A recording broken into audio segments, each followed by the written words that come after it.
오늘 주어와 함께 이 지도를 또 다 받으셨지 싶습니다. 오늘 그 지리적 배경을 조금 아는 것이 도움이 될 듯한데, 거기 보면 왼쪽에는 이스라엘 지도가 있고 오른쪽에는 갈릴리가 있게 되어집니다. 그 갈릴리 바다는 긴 쪽은 한 21km 정도, 그리고 이제 그 가로는 한 15km 정도 그렇게 되어집니다. 거기 도시가 몇 개 있지 않죠. 그 거라사 하는 곳은 군대 귀신이 쫓겨갔던 곳이고, 그리고 오늘 우리가 말씀을 보게 되어지는 아주 중요한 이 지역은 벳세다 하는 곳과, 그리고 그 벳세다 왼쪽에 보면 가버나움 하는 곳이 있습니다. 그리고 그 위에 보면 고라신 하는 곳이 있죠. 여기가 이제 오늘 함께 말씀을 나누게 되는 지리적 배경이 됩니다. 문제는 이 가버나움, 고라신, 벳세다, 여기에서 예수님께서 제일 많이 말씀을 가르쳤고 제일 많은 기적을 일으켰던 곳입니다. 그런데 이곳이 예수님 말씀을 받아들이지 않고 예수님께 저주받았던 세 곳이기도 합니다.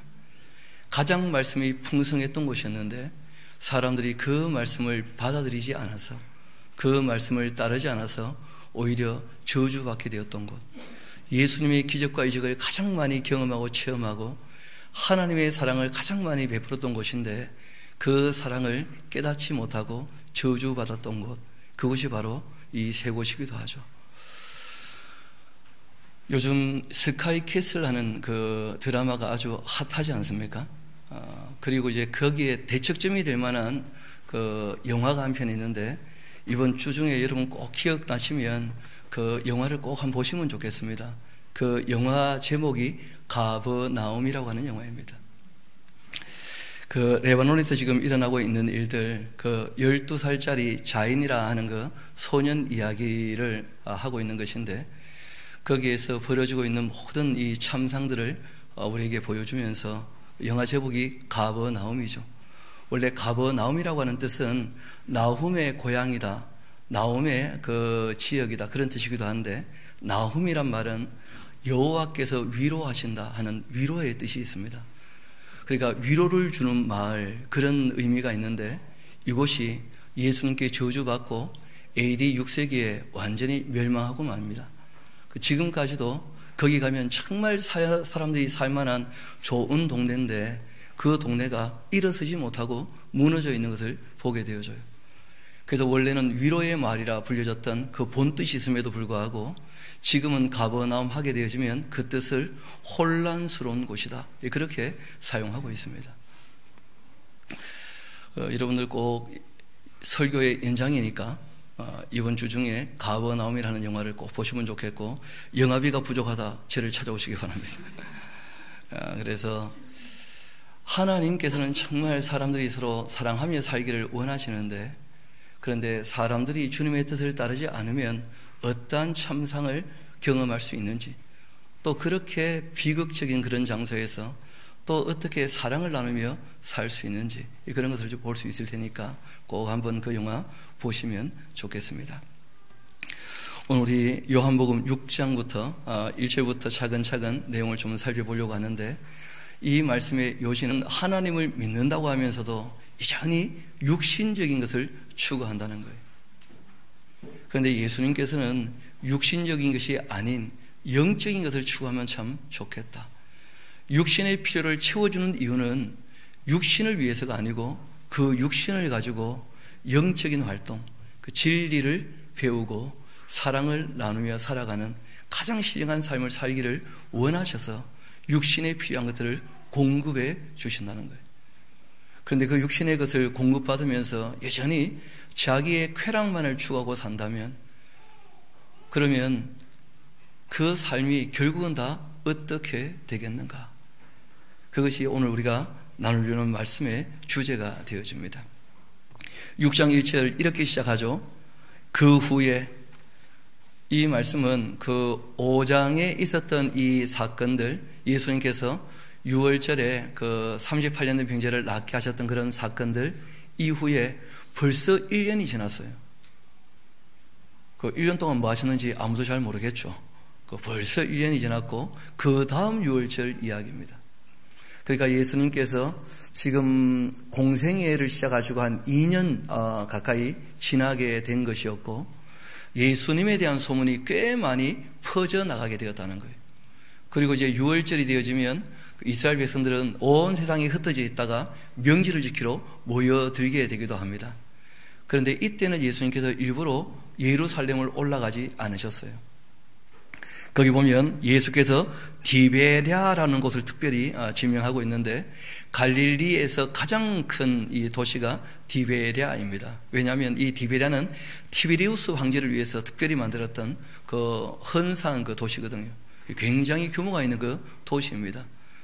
그리고 다른 복음서를 보게 되어지면 이전에 예수님께서 어떤 일을 하셨느냐 하면, 제자들을 파송하셔서 그들에게 능력을 나타내게 하시고, 그리고는 사람들에게 복음을 전하게 하시고, 그 일들로 말미암아 예수님 계신 곳에 사람들이 몰려들게 되었던 것입니다.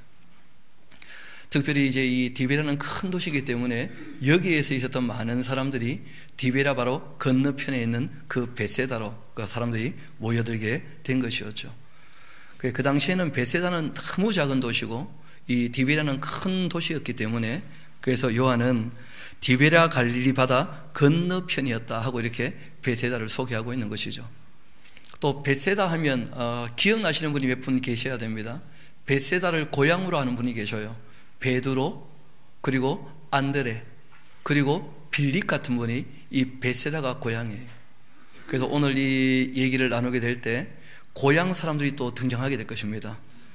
왜냐하면 아무래도 고향 사람들은 거기가 자기의 그 전문 용어대 나와바리지 않습니까? 그러면 어떤 일이 있을 때마다 뭐 좀 책임을 져야 되겠다 하는 그런 마음들이 좀 있을 거예요. 예수님께서 디베랴 갈릴리 바다 건너편으로 가셨는데 큰 무리가 따르게 되었고, 그 큰 무리가 따르게 되었던 배경은 거기 있습니다. 자그마한 이 동네 벳세다 그 위에 있는 그 빈들의 사람들이 모여다는 것입니다. 이유는 병자들에게 행하시는 표적을 봤었기 때문에, 제자를 파송해서 능력을 다 받고 그 말씀을 들었기 때문에 예수님께로 많은 사람들이 모여들게 되었죠.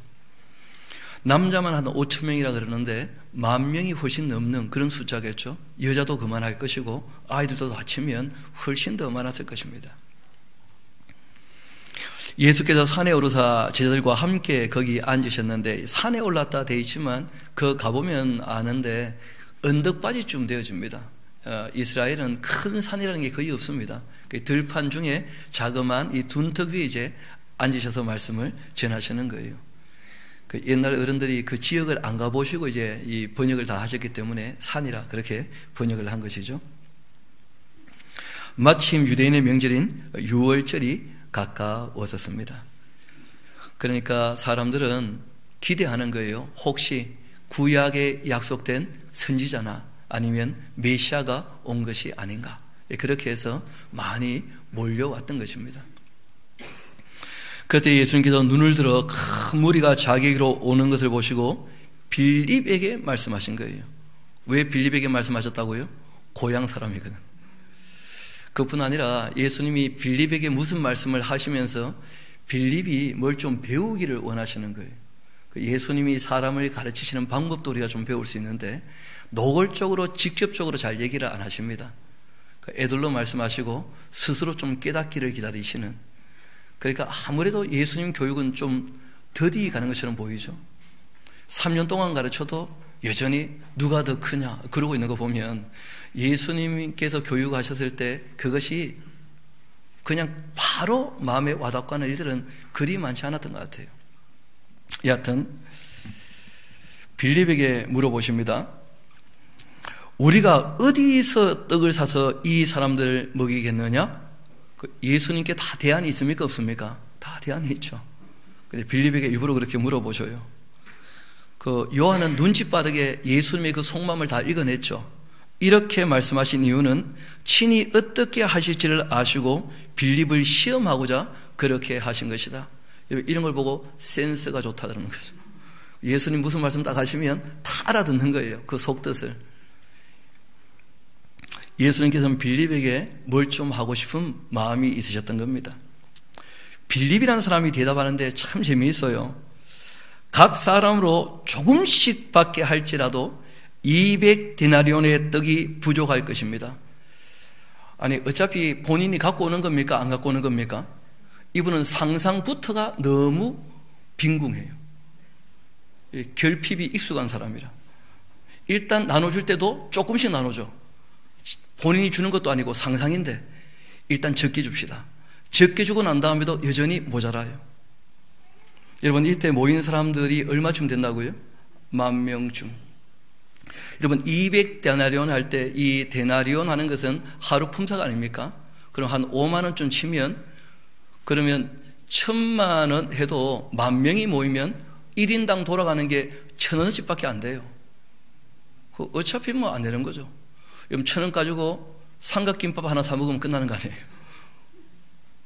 그러니까 뭐 그거 가지고 어떻게 사람들 배불리 먹을 것인가.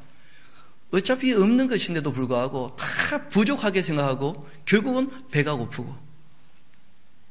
그렇게 이제 이 빌립이 얘기를 한 거죠. 그런 빌립을 예수님이 아시는 거예요. 하나님을 믿는다고 하면서 왜 그렇게 속이 좁냐, 그런 거예요. 왜 그렇게 남에게 인색하냐, 그런 것을 예수님께서 가르치시는 거예요. 제자 중 하나고 이 시몬 베드로의 그 형제 안드레가 예수님께 여쭤옵니다. 여전히 동네 사람이죠. 빌립이 궁지에 몰리니까 내가 나서야 되겠다 하고 이제 나섰는데, 이분이 나서도 뭐 별 뾰족한 수가 없죠. 여기 한 아이가 있어 보리떡 5개와 물고기 2마리를 가지고 있습니다. 그러나 그것이 이 많은 사람들에게 얼마나 되겠사옵나이까? 굉장히 냉소적이에요.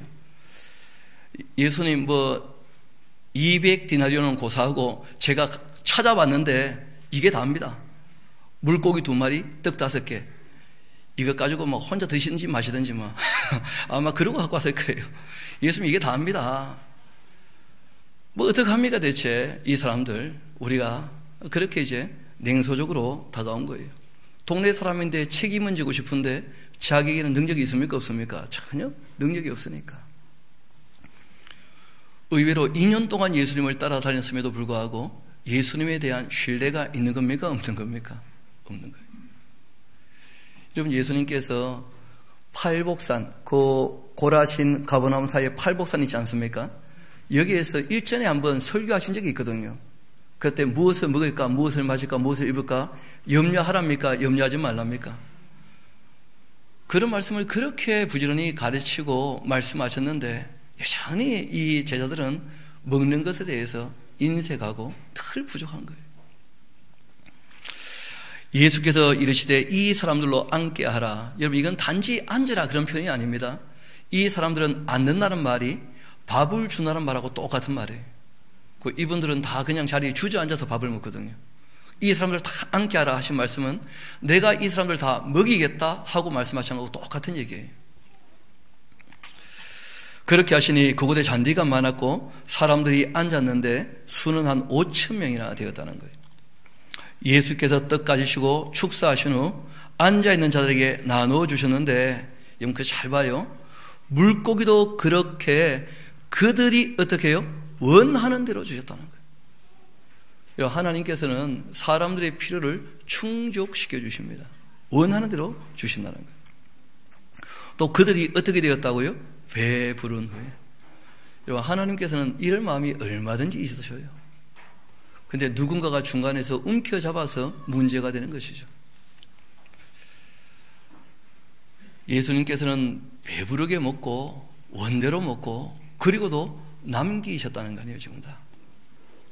그런데 이 말씀들 제가 어릴 때 배울 때 이런 식의 얘기를 종종 들었습니다. 일단 예수님께 갖다 바치면 불카 가지고 막 나눠주신다, 복을 주신다. 그런 얘기가 아닙니다. 여러분, 그 로마서를 보면 누가 하나님께 먼저 드려서 가품을 받겠느냐, 그런 말씀이 있어요. 여러분, 이 아이가 생선 2마리, 물고기, 생선 2마리가 그럼 생선 2마리, 물고기 5개예요? 생선 2마리, 그 다음에 떡 5개. 그거 안 갖다 바쳐도 아무 문제 없어요. 이왕 갖고 없고 소고기 갖고 왔으면 소고기 먹었을 거 아니에요. 그런 것이 아닙니다. 여러분, 예수님께 뭘 바쳤더니 그것 가지고 불려주셨다, 그런 얘기를 하는 게 아니에요. 전혀 이 본문의 내용은 우리의 삶의 필요를 누가 채우신다는 거예요? 예수님께서. 우리가 책임질 수 있는 게 아니라는 거예요. 하나님께서 주시지 아니하시면 아무것도 없는 것이죠. 그리고 또 한번 물어봅시다. 우리가 먹는 이유는 어디 있죠? 죽으려고 먹습니까? 살려고 먹습니까? 살려고 먹습니까? 근데 여러분, 먹어도 어차피 다 죽습니다. 근데는 아무리 먹어도 결국 못 먹게 될 때가 와요. 그래서 예수님께서 이 땅의 이 음식이라고 하는 것은 먹어봤자 결국은 다 죽게 될 것인데 영원히 죽지 않는 것을 먹어야 될 것이다. 그 말씀을 하시는 거예요. 영원히 죽지 않는 것, 그것을 먹어야 될 것이다. 그뿐 아니라 영원히 죽지 않고 산다는 것은 사랑하는 것이 목적일 터인데 이 땅에서도 마찬가지죠. 우리가 먹고 마시는 이유는 무엇 하기 위함입니까? 그렇죠. 진리를 배우고 사랑을 나누기 위해서. 그런데 먹고 마시는데도 그걸 가지고 진리도 배우지 않고 사랑도 나누지 않는다. 그러면 먹을 이유가 어디 있냐는 거예요. 아무 의미가 없지. 예수님께서 그들에게 필요한 것을 다 채워주신 거예요. 그리고 말씀하십니다. 그들이 배부른 후 예수께서 제자들에게 이르시되 남은 조각은 거두고 버리는 것이 없게 하라. 여러분 놀랍지 않습니까? 예수님은 풍성하신 분이심에도 불구하고 뭐 하지 말라는 거예요? 버리지 말라는 거예요. 그 바라기는 저희 교회에서도 잠밥이 제로가 될 수 있게 되기를 소망합니다. 진짜로. 우리가 너무 풍성하게 먹고는 남아서 버리고 그런 일들이 너무 쉽게 생각하는 거예요. 너무 쉽게. 왜냐하면 요즘에 풍요롭다 보니까 예수님은 아무리 풍요로워도 12광주리를 남게 그렇게 모았는데 뭐라고 얘기하셔요? 버리는 것이 없도록 그렇게 해라 하고 말씀하신 거예요. 이에 그들이 보리떡 5개로 먹고 남은 조각은 12바구니가 되었다. 그 사람들이 예수께서 행하신 이 표적을 보고 말하되 이는 참으로 세상에 오실 그 선지자라. 그런 얘기를 하는 거예요. 여러분 그 참 선지자다 또 그 선지자라 그렇게 얘기하는 이유가 있습니다. 여러분 모세란 분 기억나십니까? 모세가 나와 같은 선지자 그런 얘기를 한 적이 있어요. 왜냐하면 이스라엘 백성들 그 역사 가운데 모세가 만나와 메추라기로 반석을 쪼개 생수로 이스라엘 백성들을 40년 동안 먹이면서 이끌었다라고 하는 생각이 있는 거예요. 그리고 그가 소개한 그 선지자가 누구냐면 원래는 여호수아죠. 그 여호수아가 새롭게 나라를 세워준 거예요. 그러니까 이 예수님께 이런 능력이 있다고 한다면 우리를 배불리 늘 먹여주실 뿐 아니라 이 로마라고 하는 나라의 압제에서 우리를 건져서 새로운 나라를 세워주시지 않겠는가, 이런 기대감이 사람들에게 일어나게 된 것입니다. 예수님이 바로 모세 같은 여호수아 같은 그런 선지자 아니겠는가, 그런 마음이 든 거예요. 여러분 또 잘 아시는 것처럼 하나님께서 선지자 엘리야 같은 이를 또 보내겠다 말씀도 하셨잖아요. 그 엘리야에게도 많은 능력이 나타나지 않습니까? 예수님이 바로 그 선지자 아닌가, 그런 식으로 생각을 하는 거예요. 능력이 나타나니까. 그러니까 어차피 사람들은 예수님께서 하시는 일들을 보면서 예수님은 하나님께 관심을 갖기를 원하시는데 사람들은 하나님 말씀을 듣고 하나님의 능력을 경험하면서도 여전히 자기 욕심에만 관심이 있는 거예요. 사람들은. 그게 문제가 되는 거죠. 그 사람들이 예수께서 행하신 이 표적을 보고 말하되 이는 참으로 세상에 오실 그 선지자라. 그렇게 착각을 하고 있기 때문에 예수님께서 그들이 와서 자기를 억지로 붙들어 임금으로 삼으려는 줄을 아시고는 다시 혼자 산으로 떠나가 버리셨다는 거예요. 사람들은 예수님을 붙잡고 임금 삼으려고 하는데 예수님을 사랑해서가 아니고 자기의 무엇을 위해서요? 필요를 위해서. 예수님께서 그렇게 하나님을 알아보지 못하니까 떠나버리신 거예요. 다른 복음서와 함께 연결해 보면 좀 더 내용들을 잘 알 수 있는데 이 오병이의 기적이 있고 난 다음에 예수님께서 제자들이 무슨 큰 착각을 할까봐 즉시로 배를 태워 떠나보냅니다. 그래서 이제 이 제자들은 그 베세다의 가버나움 쪽으로 이제 가게 되는 것인데 그때는 이미 저녁이었죠. 그리고 사람들은 또 각기 뭐 집으로 가든지 배 타고 다시 디베라로 돌아가든지 뭐 그렇게 되었던 것이고, 그 베세다는 워낙 작은 이 항구이기 때문에 그 배가 몇 척이 없는 거예요. 그래서 사람들이 배 한 척만 딱 남아 있는 것을 봤어요. 그리고 예수님을 산에 올라가는 것을 봤다는 거예요.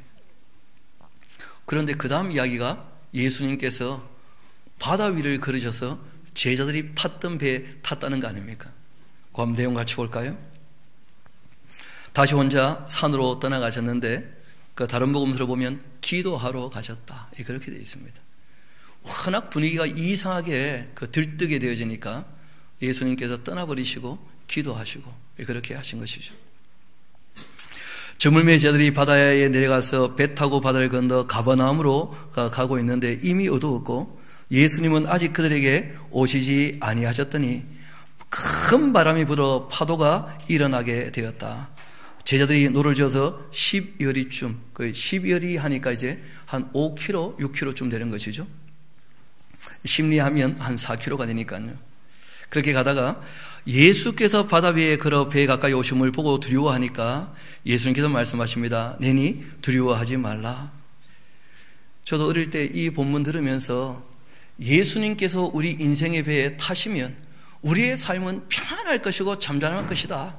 어떤 바람도 안 불 것이다. 파도도 안 불 것이다. 그렇게 되어 있지 않습니다. 여러분, 이 말씀의 요지는 그런 내용이 아니에요. 여러분 잘 아시는 것처럼 예수님께서 내가 이 세상에 뭘 던지러 왔다고 얘기하십니까? 불을 던지러 왔다. 또 너희가 나를 믿으면 뭘 받을 거라고요? 환난 당할 것이고 출교 당할 것이다. 너희가 이 세상에서는 환난 당하겠지만 담대해야 될 것이다. 그렇게 말씀하셨거든요. 그 예수님 모시면 우리 인생의 무슨 파고가 다 잠잠하게 되어지고 그런 식으로 이상하게 빗대어 해석하기 때문에 오해가 많은 거예요. 다 그냥 자기 삶의 이익을 위해서 그렇게 해석을 하니 그 잘못된 해석이죠. 지금 이 말씀들의 요지는 한 가지입니다. 예수님은 하나님이시라는 거예요. 초월자가 되신다는 거예요. 그 지도 밑에 일부러 좀 찾아서 적어놓은 것이 있죠. 예수님께서는 초월자이시다. 모든 걸 다 아시는 지성도 초월적 지성, 또 모든 물질, 이 물이 포도주가 되는 질적 변화를 초월하는, 그리고 또 가버나움에 있는 왕의 신하의 병을 가나에서 가지 않고 다 고쳐주셔요. 공간도 초월하신, 또 38년 된 병자를 고치신, 시간도 초월하시는, 그리고 오늘 오병이어의 기적 같은 것은 양도 초월하시는, 그리고 또 무리를 걸으시는, 우리가 알고 있는 이 물리법칙도 초월하시는, 그리고 앞으로 또 몇 가지가 더 있게 되어지겠죠. 날 때부터 시각장애인의 눈을 고쳐주시고, 또 이 베다니의 그 나사로를 나흘 만에 살리셨던, 그리고 또 본인 스스로가 부활을 하시고 능력을 나타내셨죠. 그런 것들을 통해서 우리에게 알려주시는 거예요. 너희들이 이 땅에서 경험하고 너희들이 보고 듣고 만지는 것만이 다가 아니라는 거예요. 하나님의 세계가 있다는 거예요. 하나님의 세계가. 사람들이 현실만 보면 낭망하고 좌절할 수밖에 없는 일이 많을 겁니다. 아니면 나름대로 성공하게 되었다면 그 현실만 보는 사람들은 그것 가지고 교만하게 된다는 거예요. 그런데 하나님을 바라보게 되어지면 그렇지 않은 것이죠.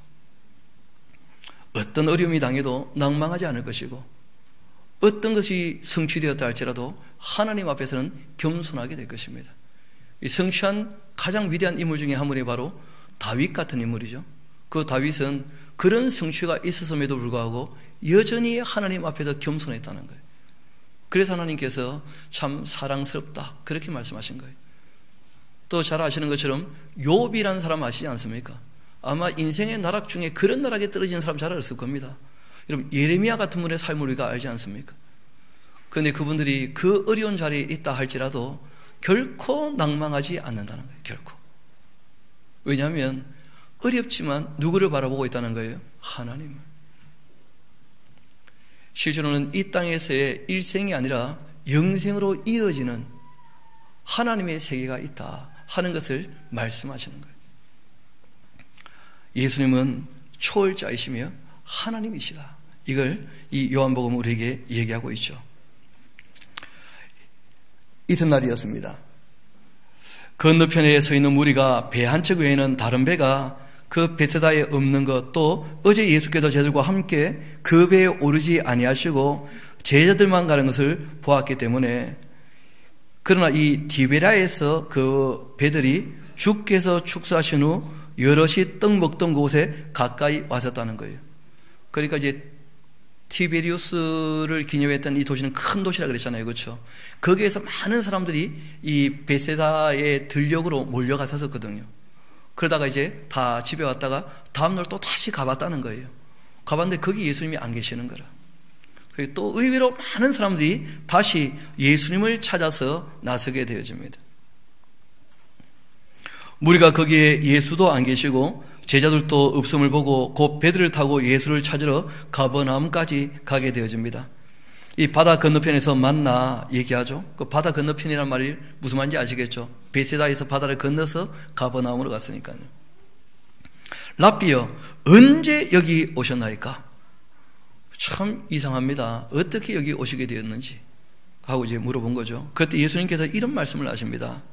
내가 진실로 너희에게 이르노니 너희가 나를 찾는 것은 표적을 본 까닭이 아니고 떡을 먹고 배부른 까닭이다. 여러분, 실제로 오병이어의 기적은 표적입니까? 표적이 아닙니까? 표적이죠. 예수님이 말씀하시는 요지는 이런 거예요. 표적을 봤다면 현상에 집중하지 말고 그것을 일으키시는 하나님을 보라는 거예요. 그게 표적을 바르게 본 것이죠. 초월자이신 하나님을 보지 못했다면 그 떡을 얻어먹은 것 아무 의미가 없다는 거예요. 너희는 표적을 본 까닭이 아니라는 거예요. 그 일로 말미암아 전혀 하나님을 만나지 못했다는 거예요. 여러분, 예수님께서 떡만 주셨겠습니까? 그날 하루 종일 말씀을 전하셨을 터인데 그 예수님의 말씀을 다 듣고도 한 명도 제대로 알아들은 사람이 없었다는 거예요. 예수님께서 너무 안타까워하시는 것이죠. 너희가 표적을 본 까닭이 아니고 단지 떡 먹고 배부른 까닭이다. 우리 27절을 같이 한번 읽어봅시다. 시작.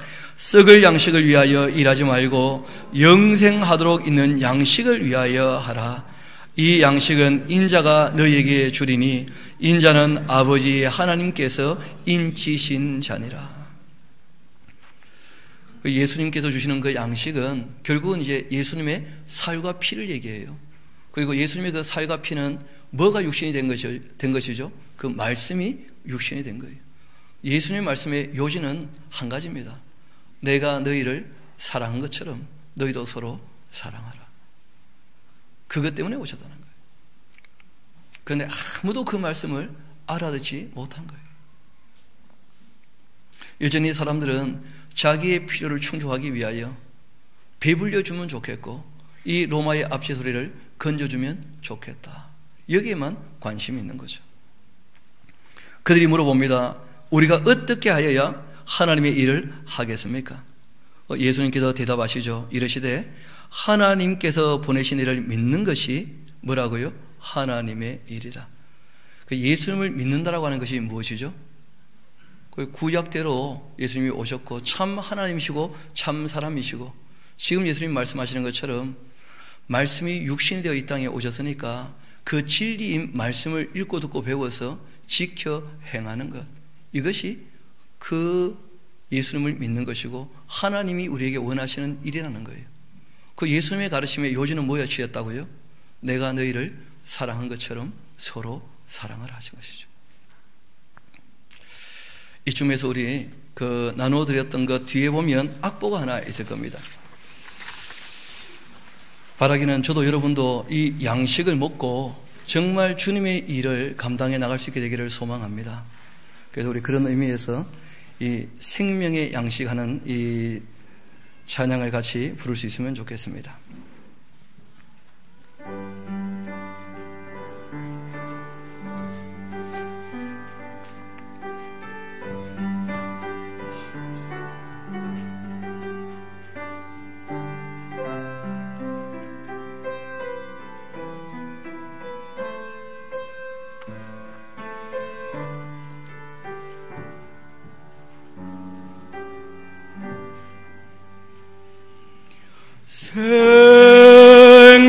생명의 양식을 하늘의 만나를 마음이 빈 자에게 내리어 주소서. 낮고 천하누리 긍휼히 보시사 주여 주님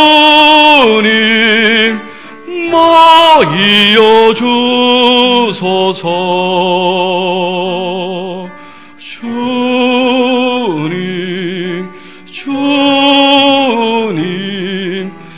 마이여 주소서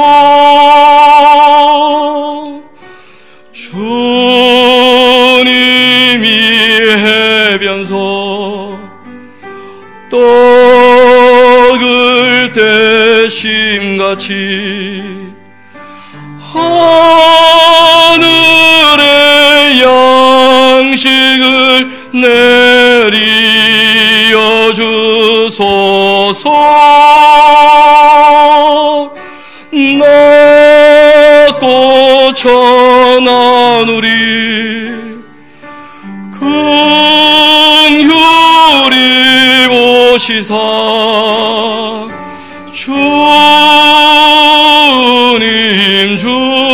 주님 먹이여 주소서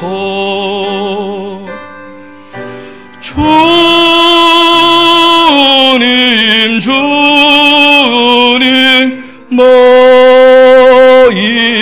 먹이여 주소서.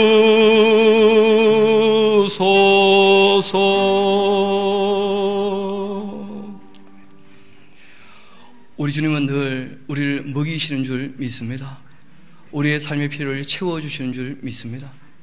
주님께서 우리를 먹이신다면 우리가 먹고 마신 대로 정말 하나님이 원하시는 주님의 뜻을 따르게 되기를 소망합니다. 우리 다시 본문으로 돌아가도록 합시다. 29절입니다. 예수께서 대답하여 이르시되 하나님께서 보내신 이를 믿는 것이 하나님의 일이니라 그렇게 하시니 그들이 묻되 그러면 우리가 보고 당신을 믿도록 행하시는 표적이 무엇이니까 또 하시는 일은 무엇입니까? 기록된 바 하늘에서 그들에게 떡을 주어 먹게 하였다 한 것 같이 우리 조상들은 광야에서 만나를 먹었나이다. 여러분 참 안타까운 것이 예수님을 찾아오고 예수님께 질문해놓고는 답은 먼저 자기들이 내리는 거예요. 주님이 정말 그러한 분이라면 우리의 필요를 채워주시라. 예수님이 정말 메시아라면 우리의 먹을 것을 책임져 주시고 우리 나라를 해방시켜 주시라. 그야 하나님의 일에 대해서 물어놓고 하나님의 일을 우리가 어떻게 해야 됩니까? 이게 아니라 이런 일을 해 주셔야 하나님 아니겠습니까? 이러고 하나님께 찾아 나온 거예요. 거꾸로 된 것이죠. 주님 말씀을 듣고 그 주님 말씀을 따르는 것이 하나님의 일을 터인데 이렇게 해 주는 분이야 말로 우리의 하나님이 되지 않겠는가? 이러고 찾아온 거예요. 여전히 자기 속에 그 욕심 때문에 우상 숭배가 가득한 것이죠. 예수님께서 이런 말씀하십니다. 내가 진실로 너희에게 이르는데 모세가 너희에게 하늘로부터 떡을 줬다고 생각하냐? 착각하지 마라. 하나님께서 만나를 내려주신 거예요.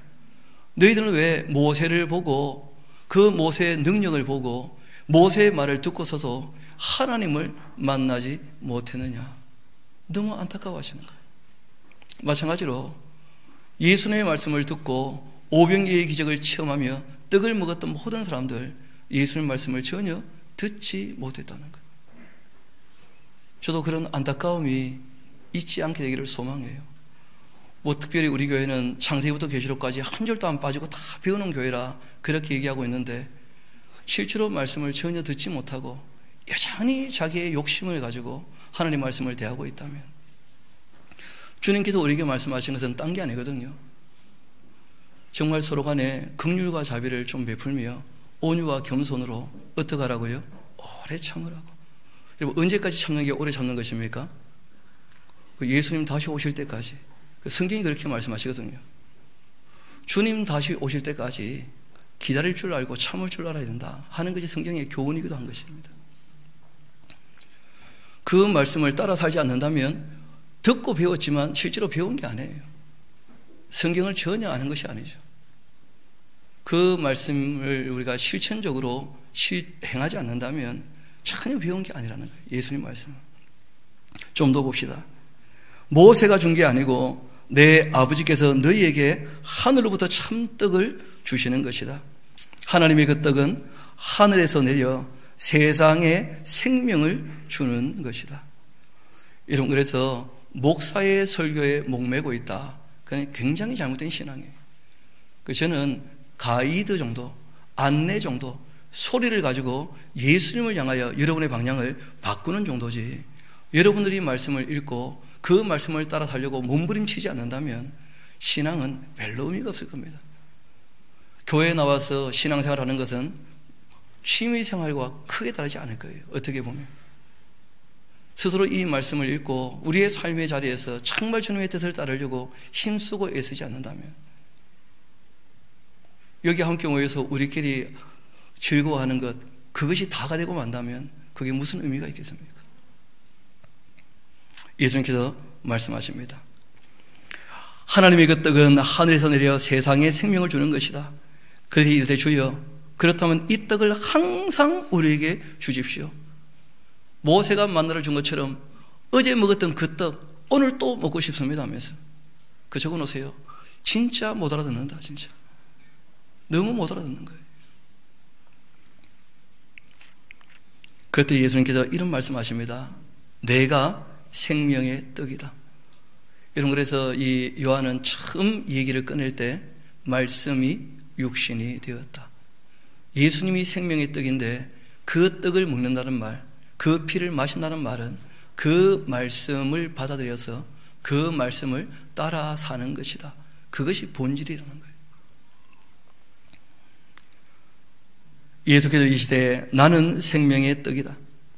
나에게 오는 자는 결코 줄이지 아니할 터이요 나를 믿는 자는 영원히 목마르지 아니할 것이다. 예수님께 나와야 돼요. 자기 욕심을 채우려고 하면 안 되고 하나님을 주인으로 섬겨야 됩니다. 우리 주님께서 우리의 삶의 필요를 늘 채워주시는 줄 믿습니다. 하나님이 우리를 사랑하신다는 것이 믿어졌다면 하나님을 사랑하며 사랑하는 거예요. 정성을 들여서, 기쁜 마음으로, 자원해서.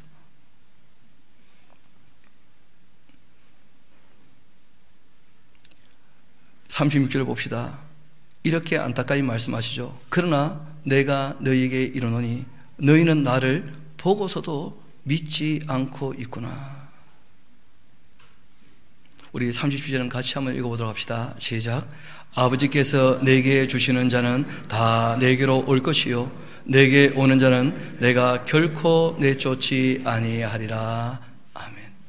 우리 주님께서 말씀하시기를 아버지께서 나에게 보내는 자, 정말 예수님의 말씀을 듣고 받아들여서 그 말씀을 따르는 사람이라면 결코 내쫓지 않겠다. 여러분, 받아들이는 것도 내쫓는 것도 전부 누구 권한에 있는 것입니까? 그렇죠. 하나님 권한에 있는 거예요. 선택도 예정도 또 유기도 내버리는 것도 다 아버지의 권한에 있는 것입니다. 바라기는 하나님께서 보실 때 정말 착하고 충성되게 사랑스러운 삶을 살아가는 저와 여러분 되기를 소망합니다. 우리 함께 기도하도록 하시겠습니다. 아버지 하나님, 참 감사합니다. 2019년도를 저희들에게 허락하시고 이제 한 달 정도 세월이 지나고 있는데 우리가 요한이 전해주는 이 예수님 말씀을 통하여 우리의 신앙을 조금 더 확실하게, 예수님의 뜻을 좀 더 명확하게 알 수 있게 도와주시는 것 감사드립니다. 바라옵기는 그 당시 예수님 말씀 들었던 사람들이 예수님이 하신 말씀의 뜻을 깨닫지 못하고 여전히 자기 욕심으로 예수님을 대한 것처럼 우리도 혹 하나님 앞에 나오는 것이 우리의 욕심을 이루려고 나오는 것은 아닌지 다시 한번 살펴보게 됩니다. 주님, 이 말씀으로 우리가 우리를 다시 한번 돌아보게 되오니 바라옵기는 우리의 주인 되신 주님께서 우리의 삶을 끝까지 인도해 주시며 저희들도 주님을 사랑하는 마음으로 주의 말씀을 배우고 듣고 또 열심히 공부해서 그 그 말씀을 따라 살기를 소망하오니 하늘에 속한 지혜도 허락하시며 깨닫는 마음도 허락하셔서 주님과 함께 동행하는데 문제가 없도록 인도해 주시기를 소망합니다. 모든 것을 주님께 의탁합니다. 또한 감사드립니다. 이 모든 말씀 죄를 사랑하시는 우리 구주 예수님 이름으로 기도합니다.